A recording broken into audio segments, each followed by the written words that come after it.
Bharatiya Janata party के अंदर मुकाबला चल रहा है कि खराब हिंदू कौन बड़ा है।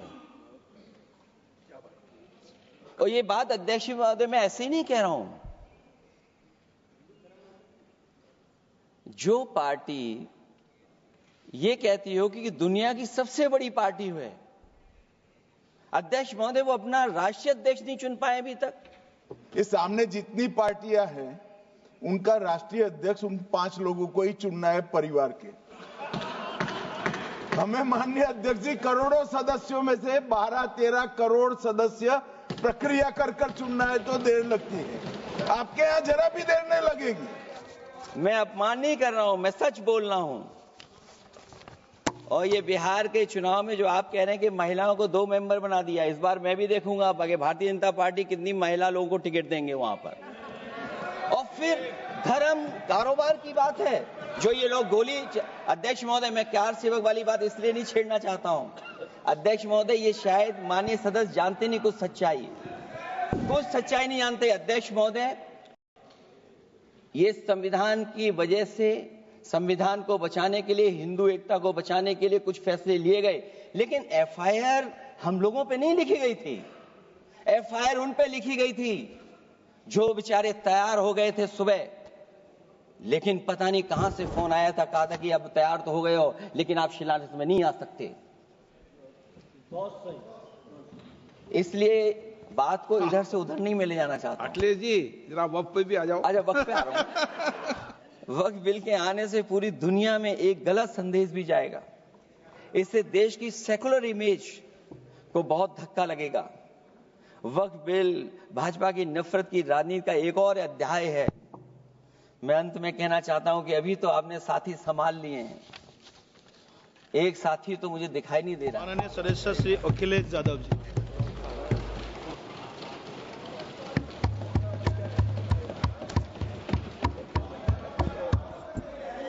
प्लीज कोई बात नहीं। अरे नहीं, आदरणीय सभापति महोदय मैं आपका बहुत धन्यवाद देना चाहता हूं कि बहुत ही महत्वपूर्ण और देश के लिए और बड़ी आबादी के लिए भारतीय जनता पार्टी की सरकार में एक और बिल आया है। क्योंकि मेरे से पूर्व में जो हमारे साथी बोले हैं वो माननीय सदस्य हमारे साथ नहीं, लेकिन मैं उनके बहुत सारी बातों से सहमत हूं। और अध्यक्ष महोदय मैं देख रहा हूं जो एक्स कांग्रेस वाले हैं वो ज्यादा बोल रहे हैं।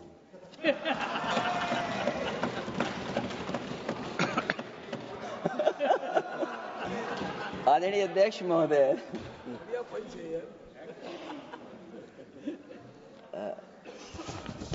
महोदय जो आज बिल पेश हुआ है, मैं हिंदी और अंग्रेजी को जो कुछ समझ सकता हूं वो यही मैं कह सकता हूं कि माननीय मंत्री जी ने ये कहा कि ये उम्मीद है। ये उम्मीद कैसे बना है, अंग्रेजी में भी मुझे समझ में नहीं आ रहा कि उम्मीद है। ये हिंदी में भी समझ में नहीं आ रहा कि ये उम्मीद है। यूनिफाइड वक्फ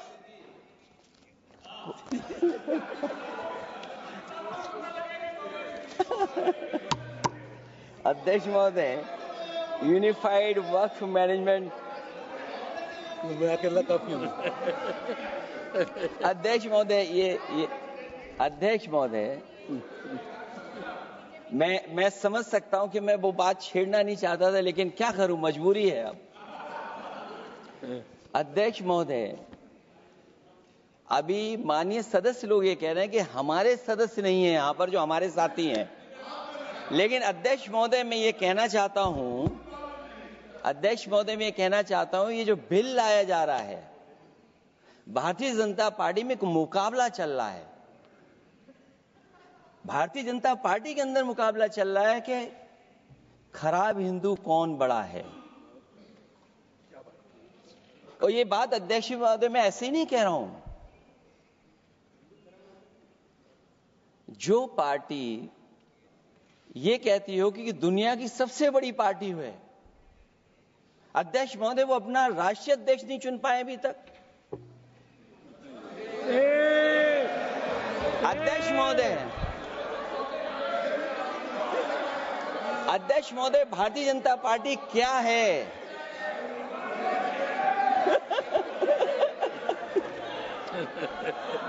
जी, मैं अखिलेश जी ने बहुत हंसते हंसते कहा है, इसको हंसते हंसते जवाब देना। इस सामने जितनी पार्टियां हैं उनका राष्ट्रीय अध्यक्ष उन 5 लोगों को ही चुनना है परिवार के।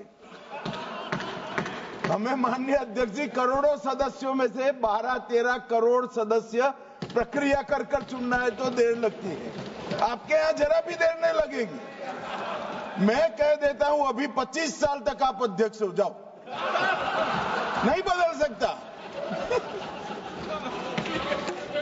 अध्यक्ष महोदय, क्योंकि जो बात निकल के आई है वो मैं फिर आगे बढ़ा दूं।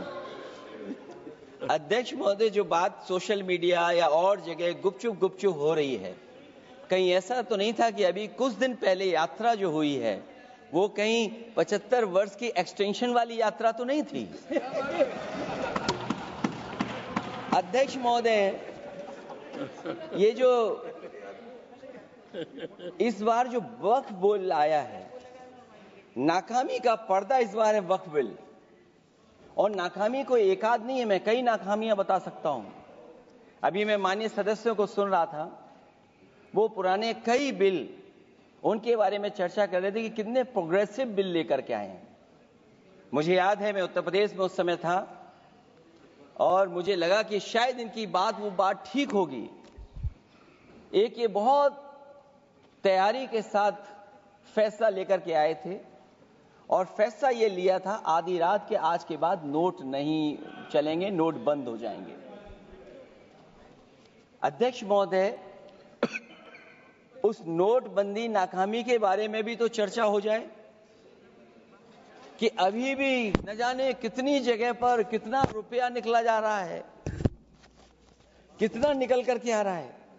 केवल नाकामी नोटबंदी की नहीं, नाकामी बेरोजगारी की भी है, नाकामी महंगाई की भी है, नाकामी किसान की आय दोगुनी नहीं कर पाए वो भी इनकी नाकामी है। मुझे याद है, एक माननीय मंत्री जी पूरे देश की नदियों के बारे में बीओडी बता रहे थे, लेकिन माननीय मंत्री जी ये भूल गए कि उनके शहर में, उनके क्षेत्र की जो नदी है उसकी बीओडी क्या है। गंगा क्या साफ हो गई? यमुना क्या साफ हो गई? स्मार्ट सिटी क्या बन गई? क्या गोद लिए हुए गांव इन्होंने गोद से उतार दिए? उनकी क्या दुर्दशा है? इसलिए मैं कहना चाहता हूं, ये नाकामी का पर्दा इस बार वक्फ बिल बना है। और सबसे बड़ी बात तो यह है कि जिसके लिए फैसला होना है उसकी बात को अहमियत न देना भी नाइंसाफी है। अध्यक्ष महोदय, नाकामी केवल यहां तक नहीं है। और भारतीय जनता पार्टी क्या है, मैं केवल एक पुरानी घटना याद करता हूं। एक बार फैजाबाद अयोध्या में एक कार्यक्रम था, उसमें बड़ी तैयारी की गई थी और तैयारी के साथ कलाकार मुंबई से बुलाए गए थे। हो सकता है वो सहमति दिल्ली से ना रही हो, केवल लखनऊ की सहमति से हो रहा हो कार्यक्रम। और जब कार्यक्रम की पूरी तैयारी हो गई, भगवान श्री राम बनकर के कोई आ गया, लक्ष्मण बनकर के कोई आ गया, मां सीता भी बनकर के कोई आ गया, हनुमान जी और भगवान हनुमान भी बनकर के कोई आ गया। लेकिन जब लखनऊ से वो हेलीकॉप्टर उड़ा और अयोध्या पहुंचा तो सब लोग थे, लेकिन उसमें हनुमान नहीं थे। अध्यक्ष महोदय, मैं भारतीय जनता पार्टी के लोगों से कहूंगा कि जानकारी करिए कि आखिरकार भगवान श्री राम थे, लक्ष्मण थे, सीता थी, लेकिन हनुमान क्यों नहीं थे? हनुमान इसलिए नहीं थे, शायद उनकी जात या धर्म कुछ और था। अध्यक्ष महोदय, ये देश मिली जुली संस्कृति से चला है। कुछ हमने सीखा, कुछ उन्होंने सिखाया। और जो लोग ये कहते हैं कि हम सबको बराबरी का हक देते हैं, अभी कुछ दिन पहले ईद निकली है। अध्यक्ष महोदय, वो परंपरा रही है, न केवल मैं जाता हूं बल्कि कोई दल का नेता ऐसा नहीं न जाता हो उस कार्यक्रम में शामिल होने। भारतीय जनता पार्टी के जो मुख्यमंत्री, उप मुख्यमंत्री, वो भी जाते हैं, उप मुख्यमंत्री, सभी धर्मों के नेता आते हैं। लेकिन पता नहीं इस बार क्या साजिश थी, षड्यंत्र था कि वहां पर कुछ पाबंदी लगी हुई थी। अगर किसी कारण पाबंदी लगी हुई थी तो बात समझ में आती है, लेकिन जब जानकारी हुई है, किसी को नहीं पता था कि पाबंदी क्यों लगी है कि आप नहीं जा सकते वहां पर कार्यक्रम में शामिल होने। क्या यही भारत है, यही संविधान हमें रास्ता दिखाता है? अध्यक्ष महोदय, मंत्री जी बताएं हमें, वो खुद भी माइनॉरिटी हैं, भगवान बुद्ध के रास्ते पे चलते हैं। भगवान बुद्ध का रास्ता दूसरा है। हम आपको अपना मानते हैं तब भी जब आप हमारे बहुत सारे ग्रंथों को नहीं मानते, तब भी हम आपको अपना मानते हैं। आप हमारे पुराणों को नहीं मानते हैं, आप हमारे उपनिषदों को नहीं मानते हैं। लेकिन सोचिए, हम हिंदू वो लोग हैं जो आपको स्वीकार करते हैं और गले लगा करके चलते हैं। अब मैं दूसरे धर्म पे नहीं जाऊंगा, कोई नाराज हो सकता है। मैं दूसरे धर्म के बारे में नहीं जा सकता, मैं केवल यही बताता हूं। और मैं उत्तर प्रदेश में, अध्यक्ष जी, जहां से आता हूं, मैं अपमान नहीं कर रहा हूं, मैं सच बोल रहा हूं। और ये बिहार के चुनाव में जो आप कह रहे हैं कि महिलाओं को 2 मेंबर बना दिया, इस बार मैं भी देखूंगा आगे भारतीय जनता पार्टी कितनी महिला लोगों को टिकट देंगे वहां पर।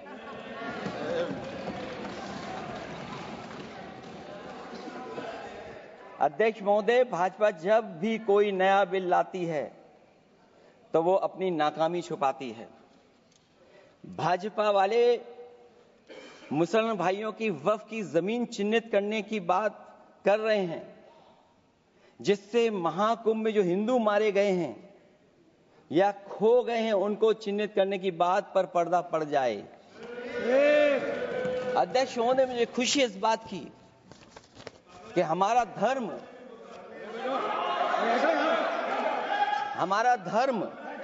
अध्यक्ष महोदय, नहीं, कुछ कहना चाहते हैं।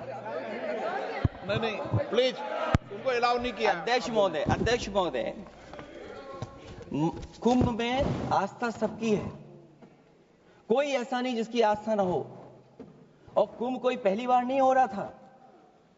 ये भारतीय जनता पार्टी के लोगों ने ऐसा प्रचार किया कि 144 वर्षों के बाद पहली बार महाकुंभ होने जा रहा है,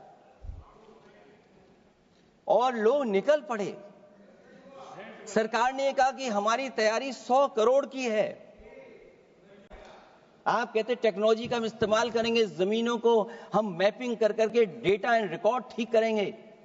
अध्यक्ष महोदय, ये बताएं कि वो 30 लोग कौन थे, उनके नाम क्या थे जिनकी जान चली गई? न केवल जान जाने वालों की, बल्कि अध्यक्ष महोदय, ये सरकार बताए कि जो लगभग 1000 हिंदू खो गए हैं, जो अभी तक नहीं मिले, जो अभी तक नहीं खोज पाए हैं, वो 1000 हिंदू की सूची कहां है? और फिर धर्म कारोबार की बात है, जो ये लोग गोली। अध्यक्ष महोदय, मैं कार सेवक वाली बात इसलिए नहीं छेड़ना चाहता हूं। अध्यक्ष महोदय, ये शायद माननीय सदस्य जानते नहीं कुछ सच्चाई नहीं जानते। अध्यक्ष महोदय, ये संविधान की वजह से, संविधान को बचाने के लिए, हिंदू एकता को बचाने के लिए कुछ फैसले लिए गए, लेकिन एफआईआर हम लोगों पे नहीं लिखी गई थी। एफआईआर उन पे लिखी गई थी जो बेचारे तैयार हो गए थे सुबह, लेकिन पता नहीं कहां से फोन आया था, कहा था कि अब तैयार तो हो गए हो, लेकिन आप शिलान्यास में नहीं आ सकते। बहुत सही। इसलिए बात को इधर से उधर नहीं में ले जाना चाहता। अखिलेश जी, जरा वक्त पे भी आ जाओ। अच्छा, वक्त पे आ रहा हूं। नहीं, वक्त पे अध्यक्ष इसलिए आ रहा हूं क्योंकि वक्त समझने के लिए भारतीय जनता पार्टी की सोच क्या है। और ये अध्यक्ष महोदय जब ये कह रहे हैं कि इससे कारोबार होगा, अध्यक्ष महोदय, धर्म की चीजों से कारोबार नहीं हो सकता। हमारे उत्तर प्रदेश के मुख्यमंत्री जी ने भी कहा कि कारोबार होगा। वो 30 की गिनती में उलझे हुए हैं, जैसे 30 मार खाए वो।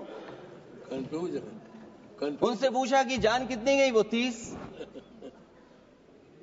उनसे पूछा कि कारोबार कितने का होगा, 30 गुणा 10,000 करोड़। सोचिए, कुंभ हमारा क्या कारोबार की जगह है?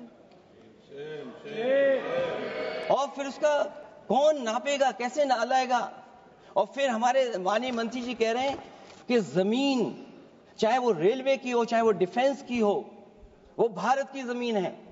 मैं भी स्वीकार करता हूं कि रेलवे की जमीन भी भारत की है, डिफेंस की भी जमीन भारत की है। क्या डिफेंस की जमीन नहीं बेची जा रही मंत्री जी? अध्यक्ष महोदय, क्या रेलवे की जमीनें नहीं बेची जा रही हैं?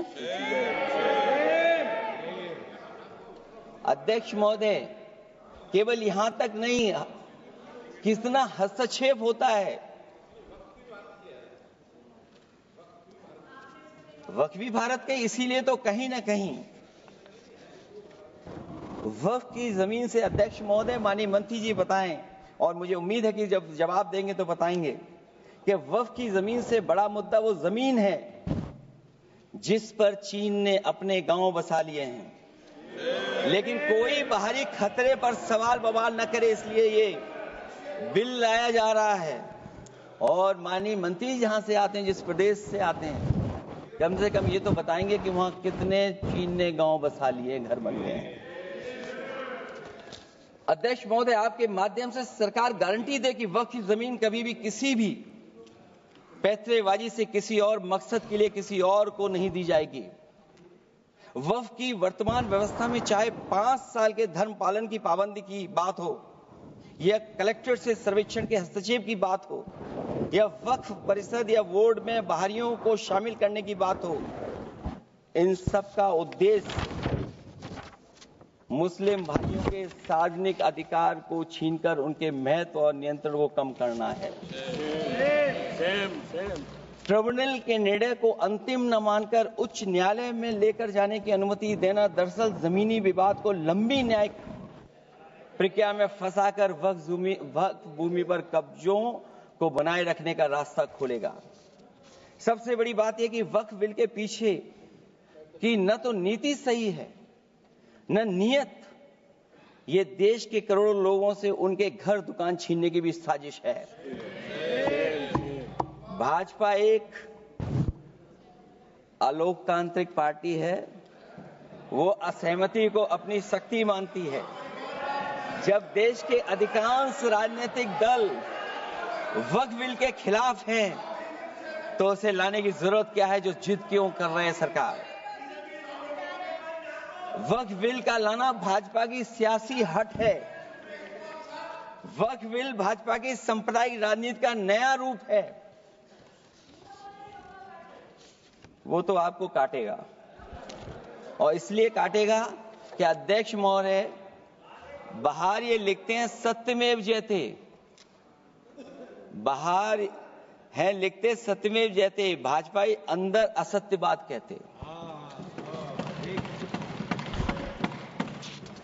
भाजपा वक्फ बिल लाकर अपने उन समर्थकों का तुष्टीकरण करना चाहती है जो भाजपा की आर्थिक नीति, महंगाई, बेरोजगारी, बेकारी और चौपट अर्थव्यवस्था से उसे छटक गए हैं।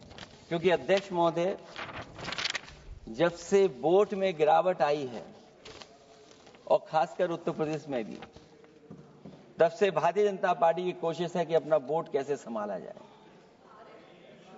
ये वोट को संभालने के लिए बिल लाया गया है। भाजपा का लक्ष्य वक्फ की जमीनों पर है। इन जमीनों का नियंत्रण अपने हाथ में लेकर इन जमीनों को पिछले दरवाजे से अपने लोगों के हाथों में दे देना चाहती है। भाजपा चाहती है कि वक्फ बिल लाने से मुस्लिम समुदाय को लगे कि उन पर हक को मारा जा रहा है, वो उद्वेलित हों और भाजपा को ध्रुवीकरण की राजनीति करने का मौका मिल सके। क्योंकि अध्यक्ष महोदय, भाजपा का लक्ष्य यह है कि ध्रुवीकरण हो, क्योंकि वो जानते हैं कि ध्रुवीकरण जितना होगा उससे वो लाभ उठाने में आगे रहेंगे।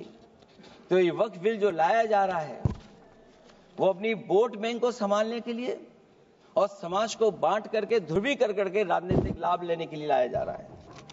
और अगर इसके लिए नहीं लाया होता तो पहले से जो जितने फैसले लिए सरकार ने, क्या उससे देश और प्रदेश में कोई बड़ा बदलाव आ गया है? अगर स्मार्ट सिटी का बात करें तो कितनी स्मार्ट सिटी बन गई है आपकी? आपके नोटबंदी की वजह से न जाने कितना रुपया कहां निकल रहा है। और डर तो ये लगता है कहीं भाजपा वाले दूसरों के पैसा रख करके न पकड़वा दें। वक्फ बिल के आने से पूरी दुनिया में एक गलत संदेश भी जाएगा। इससे देश की सेकुलर इमेज को बहुत धक्का लगेगा। वक्फ बिल भाजपा की नफरत की राजनीति का एक और अध्याय है। मैं अंत में कहना चाहता हूं कि अभी तो आपने साथी संभाल लिए हैं, एक साथी तो मुझे दिखाई नहीं दे रहा है। और हमारे जिनका हमने सम्मान किया, हमें कहां ले गए आप? और हमें यहां छोड़ गए आप, हमें छोड़ गए। हमें देखिए सभापति महोदय देखिए राजनीति क्या है। हमने आपका हाथ पकड़ा और हम यहां आ गए और आप हमारा हाथ छुड़ा करके वहां चले गए। इसलिए देखिए कब हमारा इनका हाथ मिल जाए। और मैं अध्यक्ष सभापति महोदय ये कहना चाहता हूं कि वक्फ बिल भाजपा के लिए वाटरलू साबित होगा, क्योंकि ऊपर से तो हाँ कह रहे हैं लेकिन अंदर ही अंदर बहुत सारे साथी सहमत नहीं है। मैं अंत में इतना ही कहना चाहता हूं कि ये वक्फ बिल जो लेकर के आए कोई उम्मीद लेकर के नहीं आ रहा है। ये सोची समझी रणनीति का हिस्सा है, क्योंकि इनका जो बोर्ड बिखर गया है, ये मुस्लिम में भी बंटवारा चाहते हैं। मुस्लिम इस्लाम धर्म में कहीं बंटवारा नजर नहीं आता है, लेकिन इनकी कोशिश है कि इस बिल के माध्यम से हम मुस्लिम भाईचारा में भी बंटवारा करते हैं। बंटवारा तो पीडीए करेगा। अभी देखिएगा सभापति महोदय, हमारे एक सदस्य कह रहे थे कि चुनाव बहुत अच्छा होता है। इनसे बेहतर किसने चुनाव देखा होगा? चलिए धन्यवाद। वोट ही नहीं डालने दिया। चलिए सभापति महोदय, मैं धन्यवाद देता हूं। मैं और अपने दल और साथियों के साथ कहता हूं कि समाजवादी पार्टी बिल का विरोध करती है। वोट पड़ेगा तो हम इसके खिलाफ वोट डालने जा रहे हैं।